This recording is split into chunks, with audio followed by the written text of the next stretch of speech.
if you really want to do something in this space, offer your services for free. So I was like, Pitts, can I just jump in and just coach with you for free? I'll do it for however long you want, after work when I can. And he's like, no, well, let's just get you involved now. So I was like, oh, fuck, all right, sweet. So I just quit my job. I was like, that's it. When do I start? And just quit and just jump straight into it, which was pretty daunting, I guess, to start off with. But it was just one of those things where I was like, this is where I'm at. It's my opportunity to give back to other people, but also it's a good feeling because I'm helping other people. Whereas I think my whole life I've probably been pretty selfish growing up and just doing what I want to do just because I want to. For some reason I'm getting heaps emotional, but it's like that. It's like I've just been just doing my thing forever. And it's now a point where it's not about me anymore. It's about the people that I help, and the relationships that I build help me to be a better person, because I've had that thing of just, I've always been not isolated, but I think I do that myself. Different communities and everything is so important because it makes you wake up and want to do things and want to go to work and want to do this, because it's not about just you. You've got a responsibility now, and I've got a responsibility to do this.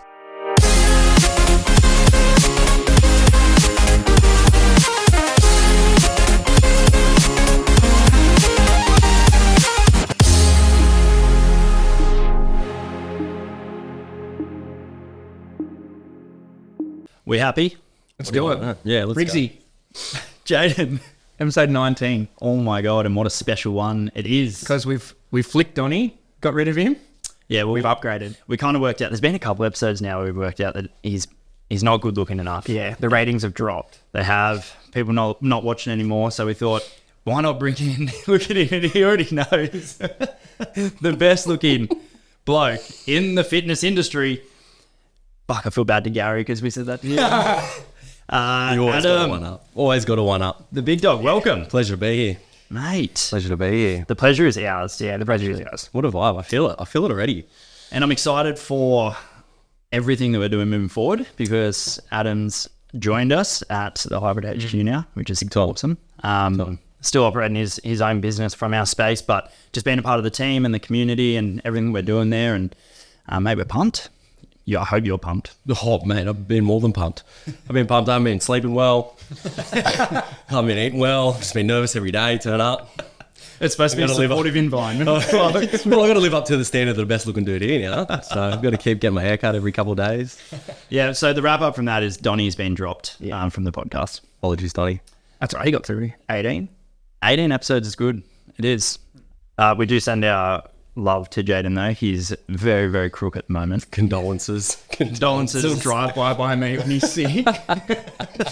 All right, so this episode today, we're going to be chatting to Ads. Obviously, like I said, he's a part of our team now and everything that we're doing at the HQ. But we also think it's important for people to get a bit of a better understanding of who Adam is. Obviously, with the community that we have, we are pretty tight-knit, but also very welcoming at the same time. And something that I love personally about our space is the opportunity for people to come in, obviously rip into their training, rip into their workouts, elevate their knowledge around their training, their programming, but also have a really safe space to come into. And I think the only way that we create that is by having, authenticity, and having you on the podcast and having a chat about sort of your life, your stories, your direction and where you want to go moving forward. I think it's pretty important. So to kickstart, give us a little rundown about your background. What was your childhood like? Did you grow up on the coast? Yes and no. So, I was born in Auburn, Sydney.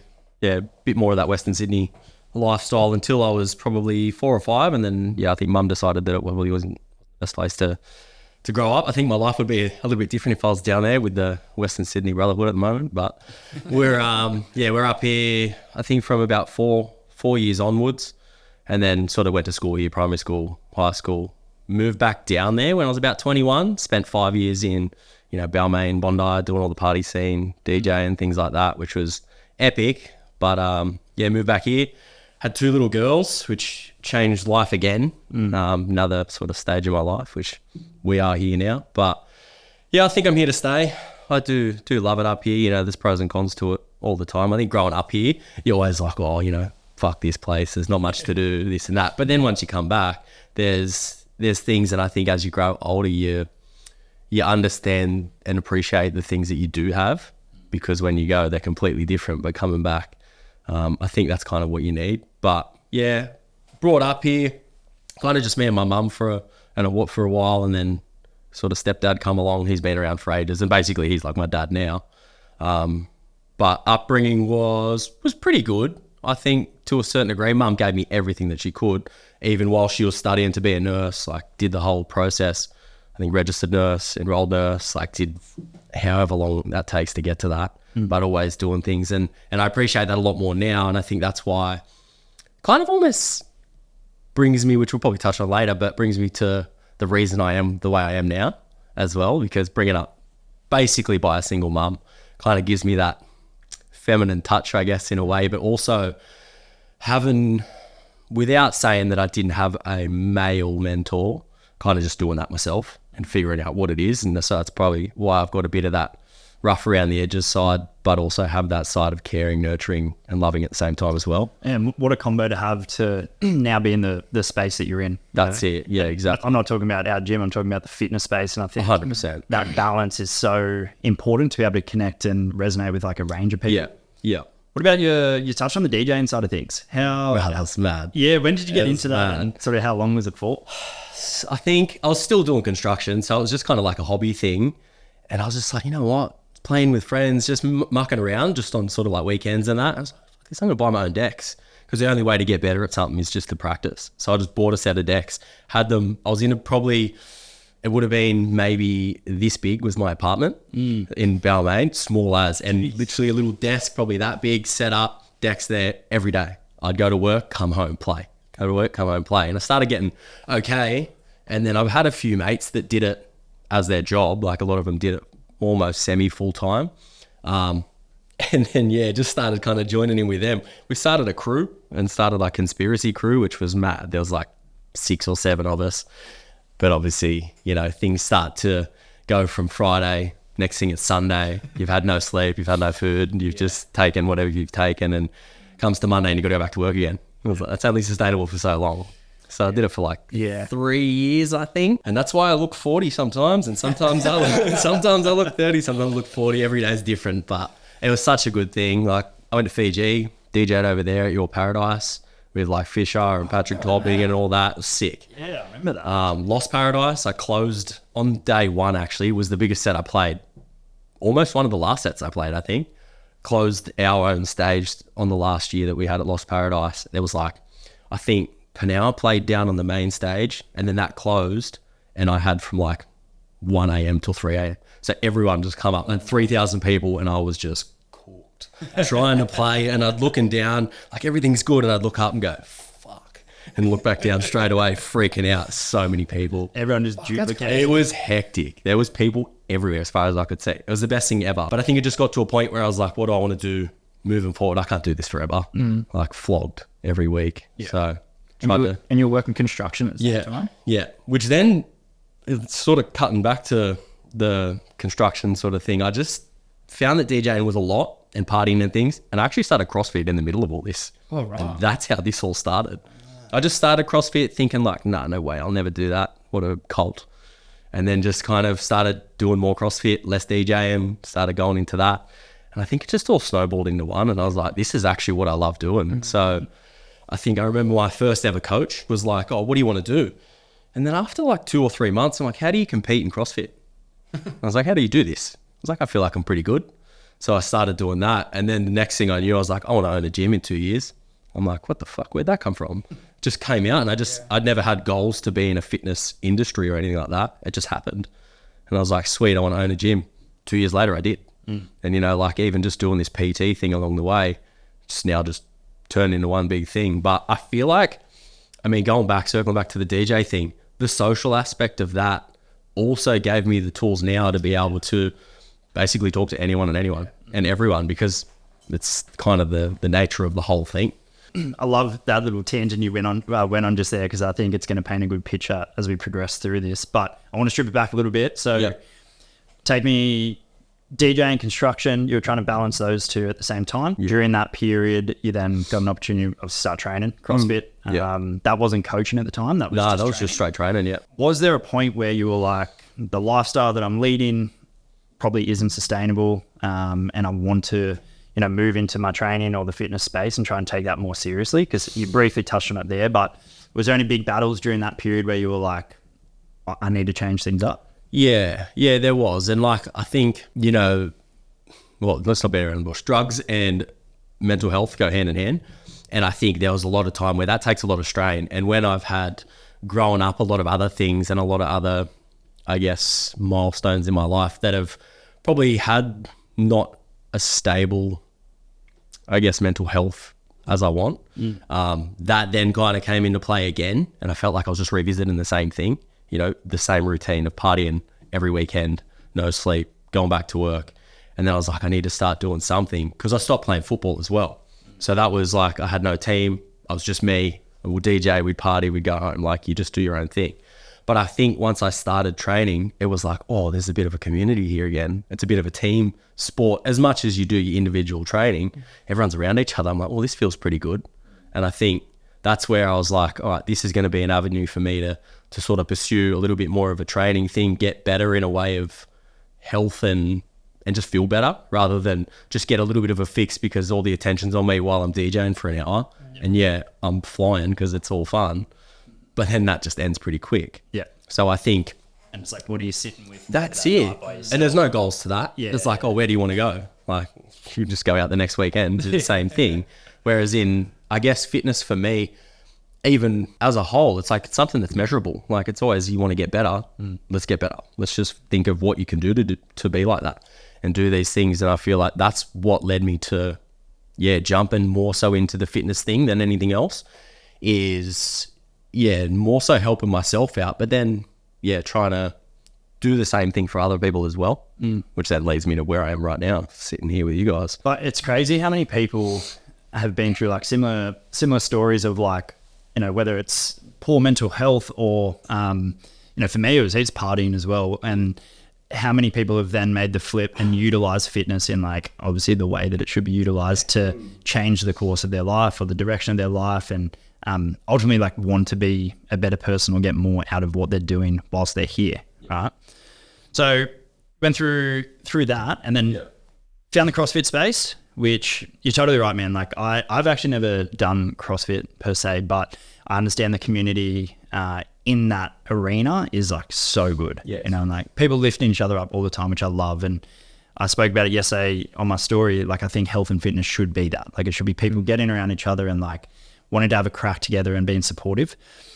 At what point did you then want to go, all right, well, I've got the skills and obviously the fitness abilities to now pass this on to other people and teach other people? Yeah, I think like in a way, it really wasn't my decision, I guess, because I still love training and doing all that fun stuff. But I think it got to a point with me where even growing up, like, I've always wanted to be, I guess, more so a leader in a way. Like, every time I played footy from like 11s, I was captain, always tried to do that extra little bit and be sort of at the forefront for people to look up to me, because I never had that to look up to, I guess, in a way. And I think as I got to the point where I was like, I'm really, really enjoying this, I started doing all my study just as me in my head. I was like, let's just do this Cert 3, Cert 4 and just have a little bit there as just maybe a thought for the future. And I was like, hang on a sec, why am I even doing this and doing something that I don't enjoy doing? And then Corey, who owned the gym that I was training up here, he's like, I think you'd be really good at doing this. It's like, what do you reckon about just jumping in? And I actually listened to, I think, the Mind Muscle Project. They were like, if you really want to do something in this space, offer your services for free. So I was like, Pitts, can I just jump in and just coach with you for free? I'll do it for however long you want, after work when I can. And he's like, no, well, let's just get you involved now. So I was like, oh, fuck, all right, sweet. So I just quit my job. I was like, that's it. When do I start? And just quit and just jump straight into it, which was pretty daunting, I guess, to start off with. But it was just one of those things where I was like, this is where I'm at. This is where it's my opportunity to give back to other people, but also it's a good feeling because I'm helping other people. Whereas I think my whole life I've probably been pretty selfish growing up and just doing what I want to do just because I want to. For some reason I'm getting heaps emotional, but it's like that. It's like I've just been doing my thing forever, and it's now a point where it's not about me anymore. It's about the people that I help, and the relationships that I build help me to be a better person. because I've had that thing of just, you know, I've always been not isolated, but I think I do that myself.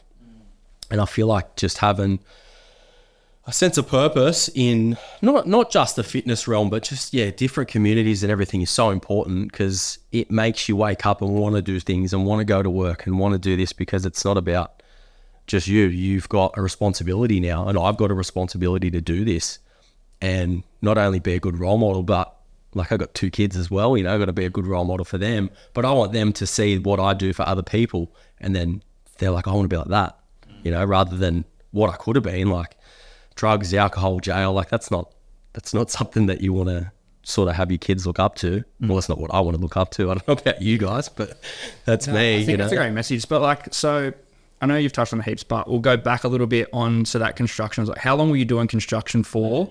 11 years before you were like, fuck it. Yeah. I'm just going to back myself. 11 years. I did a bit of work here and there with my dad on the council, just running garbage, running behind the truck, it was sick. It was so sick. Good fitness, like working with my old man, my actual father, which was great, a bit of bonding here and there. But that's like leaving 2 a.m. in the morning from here, driving to Auburn, working for 4 or 5 hours and driving back home. Like that was hectic. And that's when I think everything fell apart for me as well. Like, there's a part of my life that I'm definitely not proud of, and that's a whole nother section that I don't really talk about very often, just because it's just shafted. I don't need to or don't want to, but it has developed me into who I am now. And the 10 years of construction was great. I think it just got to the point where I always wanted more, and I'd be like, labourer, leading hand, supervisor, always held on to that supervisor. Where can you go from there? Next step up, I want to chase that. But then I got to a point where I'm like, do I want to be 10, 12 hours a day slogging, not see my kids, not see my family, or do I want to have this healthy lifestyle, but then also have, if I want to work 14 hours, I can. But that's because I want to, not because I have to. And that's where I feel like, the construction gave me that work ethic, because you just flog yourself day in, day out, Monday to Sunday. Like it's a hard road to go down, but I feel like now I'm in a good place and it's given me that. But now I just love working because it's so much fun. It's funny how you come full circle. Yeah, I'm like, fuck yeah, let's now go. I want to work. Midnight, can I get to work now or what? What's on tomorrow? Without going into too much of that stuff that you don't want to, which is totally fine. Yeah. What do you think the lessons were from that period that you took away? There's a lot.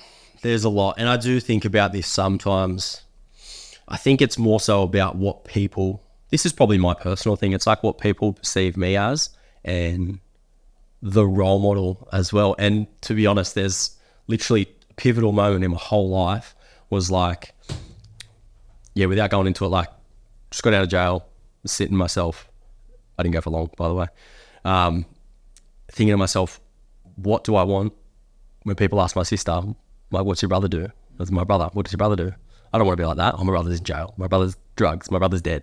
Like something like that. Now, how proud are they of me for doing what I've done? To go from that to this. And I think that is the turning point for me, was I want to make people proud of myself for doing the right thing rather than the wrong thing. And I think that comes down to crowd as well, who you're hanging out with. Like, you can blame hanging out with the wrong crowd, but it's up to you at the end of the day. Yeah. How you get to that point is up to you. You make every single decision in your life. You're influenced by a lot of things, but I feel like the main thing that I've taken away from this now, and I still do it to this day, is every decision I make is up to me.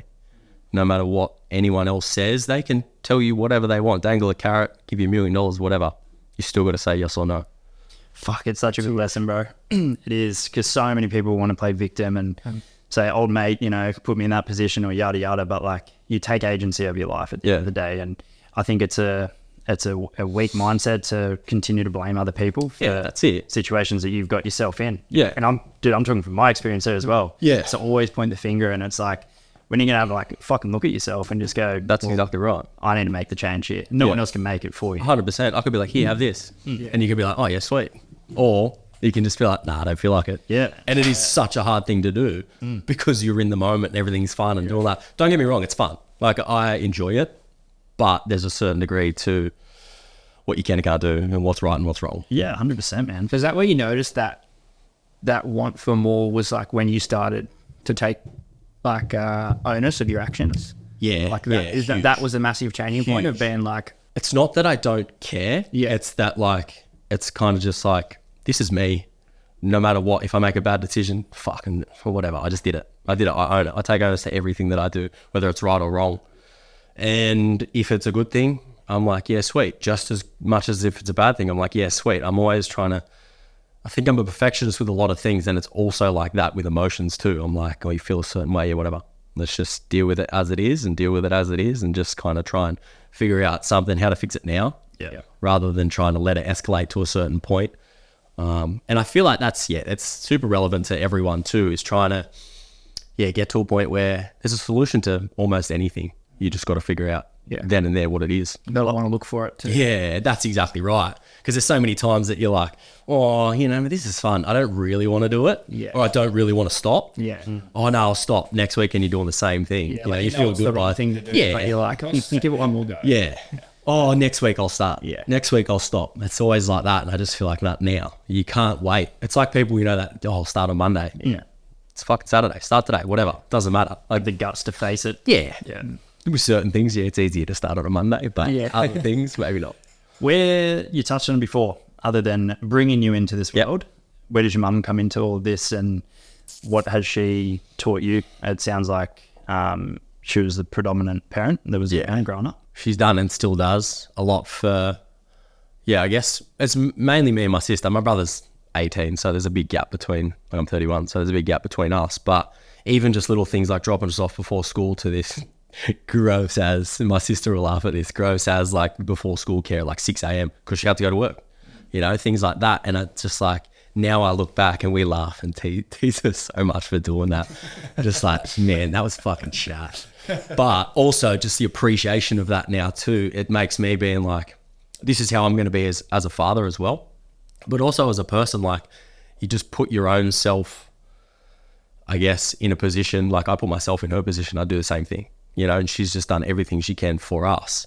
And that's why I'm trying to think of like, what can I do to get better and then make my life better, but also my kids and my family's life better as well.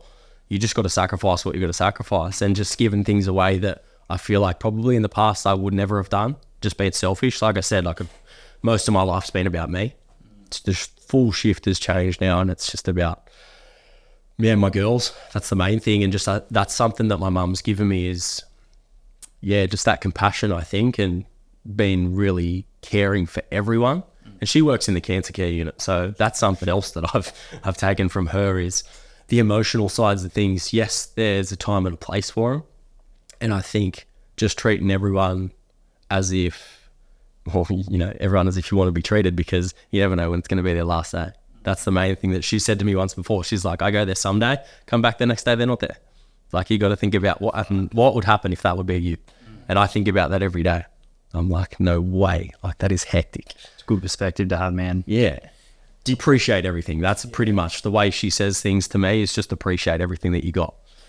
Did you, or have you always appreciated, because this is something that I know I wasn't great with growing up. Like, my parents did so much for me, and I only realized, I guess, how much probably when I went through the biggest hardship that I ever went through. And sometimes it takes shit like that in life, like for things to arise and make you sort of reflect on, like, your upbringing and what you've been through. Yeah. Have you always had that level of appreciation for how much your mum did? No, not at all.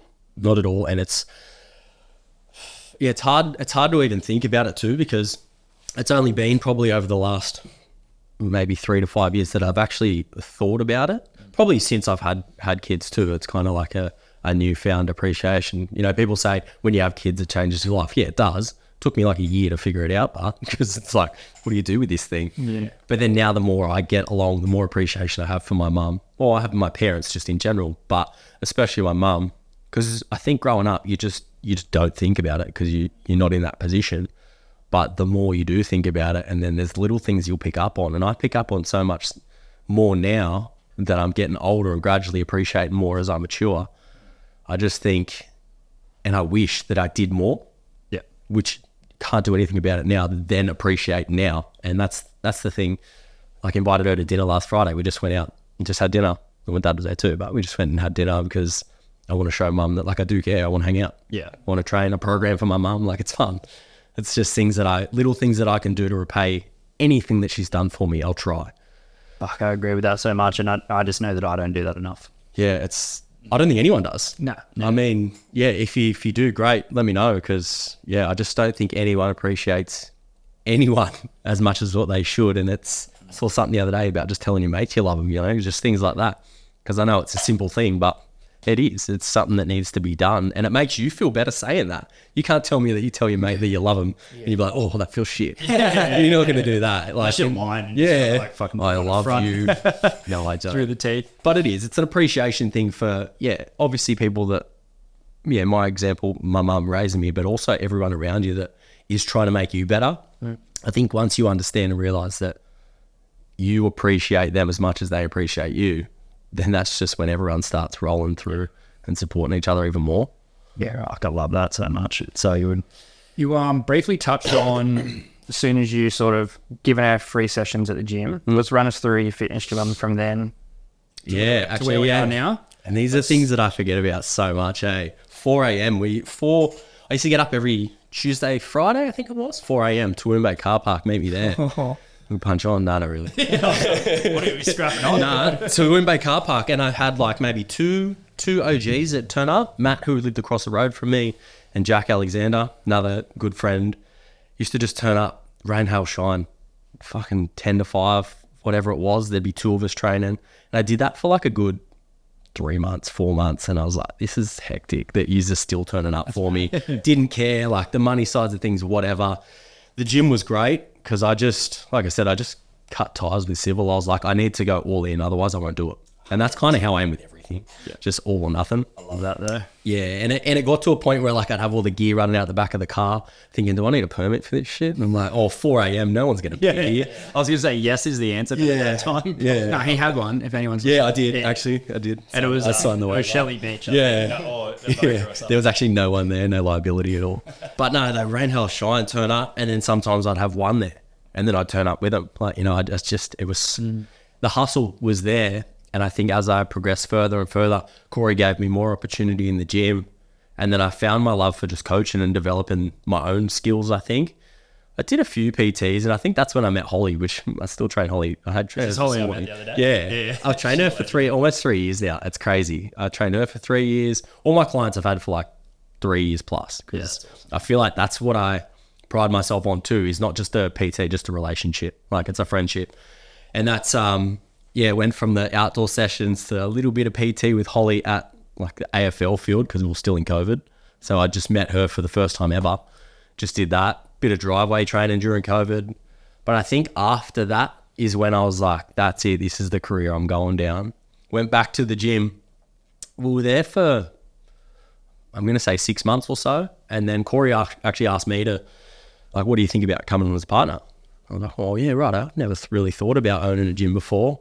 And then just kind of, it eventuated from there to a point where Abby and I actually bought the gym off him together, just because the values and things lined up a little bit more to, like, I love Corey and I love everything that he does, but I think there was difference. You know, if you're not going to align with someone for a full business in a gym, then it would have been hard to try and juggle things. So that's when Abby and I had been working together for a little bit, programming wise and training and things like that. And then we just jumped into it. So that was to go from someone who didn't even want to do CrossFit to train a bit of CrossFit, to quit my job, to owning a gym in a year, literally coaching and then owning a gym in a year. I was like, what is going on? Yeah. Had a kid. And then it was just got to a point where I was like, is this where to from here? How do you do this? Yeah. What's going on? So It would have been like a couple of years ago now. That had been last year. Last year I sold it in July back to Abby, so Abby runs that now. And then the year before that, so I owned it for about a year.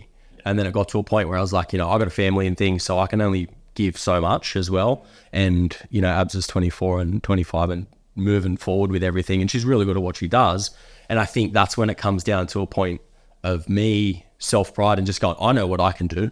You know what you can do. I think it's better if we just go, you do your thing and I'll do my thing. I still support the gym just as much, and I do what I do well there. I coach well. Yeah. And over the years, I've formed relationships there that I'll never forget. And I feel like people, well, hopefully they feel the same about me. They're like, fuck this guy. But yeah, and I think generally speaking now is like every time I wake up, I'm keen to go and just coach there, and my passion and also my focus is on being a good coach rather than being a coach, being an owner, being a dad, being a person, trying to train, like so many different hats. And I feel like I just needed that to teach me how to develop everything else. And now I feel like I'm probably, and I will be the better as I go along, but I'm probably at the best position I've been in coaching wise, just from every experience that I've had. But now I'm at a level where I just want to go further. Yeah. And I want to do other things. Have the opportunity to obviously just place all the energy that you were putting elsewhere into that one thing. That's it. Yeah, 100%. And I feel like that's where, like, you know, CrossFit, great. I love it so much. And there's adaptability. That's the sides of things that I love the most, is like you can be 80 years old or you can be 15 years old. It's just such a big gap between that. But we can make things accessible to anyone there. That's great. But I think now for me as a person and as a coach and PT and whatever, I think I want to go into that broader spectrum of things. And obviously that's why I love the opportunity to work with you guys, because even like little things to me make a big difference. Like I go for a run the other day and you're like, oh, I'm going to have to one up you. I'm like, fuck mad, because you one up me, I'm going to one up you back. Yeah. And like just things like that. I feel like we're all pushing each other already. And I've been here for a week, 5 days. And that's something, don't get me wrong, I love everyone that works there at TWA, but I think now the hybrid, like it's going to be more of a crew thing where we all adapt and level up on each other. And that's something that I feel like is going to be a big benefit for the future. Yeah, Claire already called me out on that. She said it's the hardest I've trained all year when you just on Friday. Yeah, probably. Probably the same on Tuesday or Wednesday when I trained with her. Just full chest was so sore for like 3 days after. I'm still sore. I changed my program. Oh, really? I wrote the program and I did it with Claire and I was like, I'm fucking changing that. That's hard as. I'm going to put it in my client's program, not mine. I love hearing that, because that's something that we've wanted to place an emphasis on, is like this team environment where like we're getting shit done and we're all progressing, we're all wanting to succeed, but we have each other's back at the same time and we fucking get stuck in, and we, you know, on an emotional level, like I know how much I've lent on Pearso and Donnie and also fucking Claire Reese. Yeah. But also like in the trying to get success out of life and trying to strive for more, like absolutely, you guys are pushing me to do the same thing. So to hear that is cool. Yeah, because it's hard to do it on your own, and then you know yourself, like as a PT and all that, you do have a lot of time on your own because you're trying to, whether you're programming or you're not even thinking, but you are on your own. You might train on your own because you work different hours to other people, and it does get very isolated in a way. And even I think going back to, you know, having the people pushing each other and supporting each other. When I went into that meeting on Friday and you guys are all just asking each other how you are, I'm like, what the fuck? No one's asked me how I am in like 5 years. I'm like, where's this? I was like, this is the best thing ever. I was like, something as simple as that means the world to me, because obviously the things from point A in my life to now, that's something that I feel like is missed out a lot on, is just if you're on your own, no one really asks each other how they are. Yep. But if you're just kind of doing it in a safe space and a collective, it makes a huge difference. Yeah, man, it's so easy to go through life and not check in with the people that mean the most to you, which I think we should be doing. Yeah, it doesn't have to be all the bloody time, and it doesn't have to be this big thing, but it is a simple question, you know, like 100%. Just throw it out there. That's it. Yeah, message, call, huge difference. Yeah, to my whole weekend. Yeah, I was going to unload all the shit. You're like, how are you? Oh well, wouldn't you like to know? Yeah. First meeting next one. Let me tell you about something. Yeah, I've got this last question, and I'm actually really intrigued to probably open up on this a little bit. Thinking back to when you were going through your hardest period, what's the one piece of advice you would give to yourself, to that person that was in that situation? I had an answer for this before, but all this conversation, it's gone. So I've never really thought about giving myself advice, because usually I just give everyone else advice, and it's probably shit advice. But no, it's not. It's great advice. Holly, listen. Yeah, I think, you know, doing what's right, and like I said, ultimately it is your decision, and I think that's the main thing that you need to understand, is there is a right and wrong, but you've got to figure out what's right and wrong for you, because that's the main thing for me. Is like, so many people these days will give you advice, and society paints a picture of what you should look like and what you should do, but if that doesn't align with what you want to do and what is right and what's wrong, then why do it? You know, if someone's yeah, for example, let's go back to my mum. Mum's just like, you know, don't do this, but I really want to do this. Well, who am I going to listen to? You know, I want to take that guidance because I do respect her, but at the end of the day, I've ultimately got to think about what's good for you. And I think that's where I probably come unstuck a lot of the times. I'm like, yeah, this is good for me. This is good for me. And then it's probably turned out not to be, but learning from that experience too. So I guess 2 parts to that is do what's right for you, but if it's wrong, learn from it. Yeah. And then build something else from that. Because that's, again, how I got to this position I'm in too. Because a lot of the times I do feel like that. And don't get me wrong, I get urges to go back and do what I used to do. But learning from that experience and going, nah, no way, I'm not going back there. It's kind of what brings me back to that now, is that thought of what's right, what's wrong, and what do I actually want to do. So you've actually taken that lesson on board yourself. Yeah, absolutely. Yeah, and I still use that every day now. I watch a movie, I'm like, oh, that looks pretty fun. Let's go out and go do drugs. I don't know, go party. Yeah. And then I'm like, oh, hang on a sec. And maybe not. Maybe I think not. that's like where people obviously get caught in that cycle, right? It's like they know it's the wrong thing to do for a lot of the time, but it's the easy way to go. Yeah. It's like, and how do you say no when it's fun? If something keeps fun and like all your mates are out doing shit, it's pretty hard to say no and just stay home and just be like, oh, I'll just go watch Baby Reindeer or something. That sounds like it could be worse for your headspace. Well, I tell you. Man, fuck, thanks for coming on. That was I appreciate it. That was hectic. And moving forward, I know how pumped we all are to have you in the space and have you on board. Yeah. I'm excited to see what the future brings for all of Yeah, us. I'm pumped. Yeah, it's gonna be massive. No. Where can they find us? drops it on me. Instagram, the Hybrid HQ, Hybrid Headquarters. Email is info@thehybridheadquarters.com.au. Fuck, he's good. Is that all you have? Website, www.thehybridhq.com.au. And where can they find you? I think it's a+.adam or adam.a+ on Instagram. I actually don't know because I changed it not that long ago. It's one of them. Yeah, it's one of the 2. You just find me. And you're offering online coaching services? Yeah, online coaching PT. services, PTs out of Hybrid.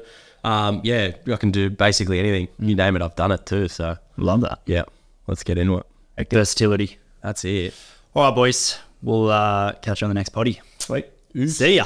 Beautiful.